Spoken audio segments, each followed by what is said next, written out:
Эрчим хүчний хэрэглээ өнөөдөр манай улсын түвшинд ямар байгааг зөвхөн нэг жишээгээр хүргье. Монгол улсын хүн амын нэг иргэнд ноогдох эрчим хүч 1500 кВт байгаа бол харин өнөөдөр дэлхийн улс орнуудад нэг иргэнд 20-30 дахин их буюу 30,000 кВт цахилгааныг зарцуулж байх жишээтэй. Хитрхийн ийм хол зөрүүтэй байдал нь үе үеийн засгийн газар холбогдох яам тамгын газар шуурх арга хэмжээ аваагүй бодлогыг буруу зангидж ирсэнтэй холбон тайлбарлаж байна. Тавтагцыг барих гэж байна. Барих гэж байна. Хууль эрхцэн орчин одоо шийдчихлээ. Газрын асуудлыг шийдчихлээ. За одоо тавтагц байгаль орчны өмнөлийг хийж ингээд улс төрийн шоу болгоод.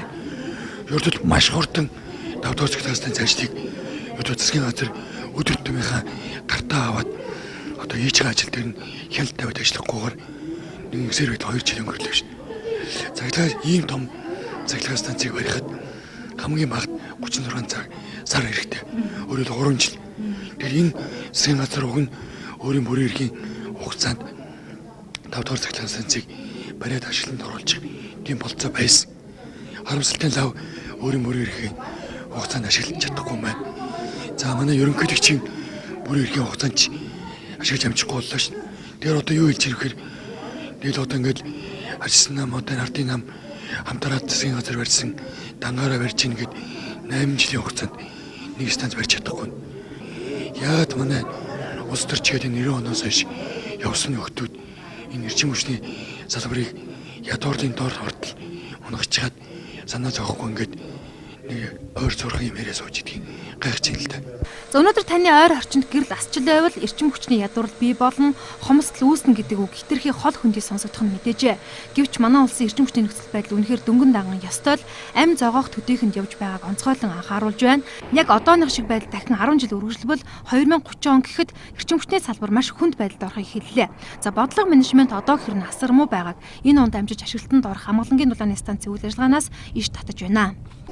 Манайхан буруу ажиллаад байна уу гэж бодогдох юм бас байж байгаа. Жишээлбэл амгалан дулааны цахилгаан станц баригдаж байгаа шүү дээ. Одоо энэ ондоо багтаад ашиглалтанд орох.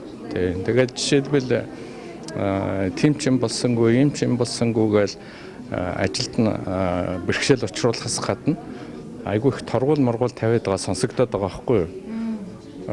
Нэг ажлын шаардаад торгуул тавиад байгаа нь нэг талаас зүү юм шиг боловч эцсийн дүндээ торгуулан дулааны үн бол Монголын ард түмэнд очиж штэ.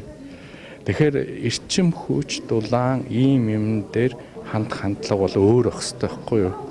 Хамгийн гол нь тэднээс гаргадаг цахилгааны үнийг хамгийн хандхан байлгах гэдэг да нууц нь байгаа байхгүй юу? Тийм ээ. Эрчим хүчний хэрэглээ жил тутам нэмэгдэж байгааг өнгөрсөн онд нийт хэрэглээ 910 МВт-д хүрч суурилагдсан хүчин чадлаасаа давсан үзүүлэлт.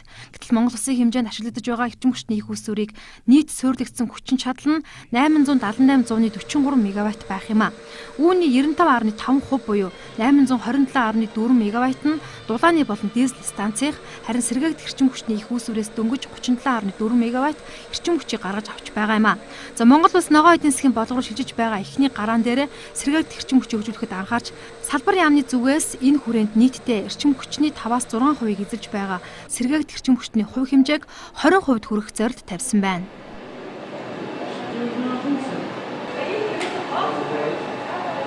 Надад 380 тонн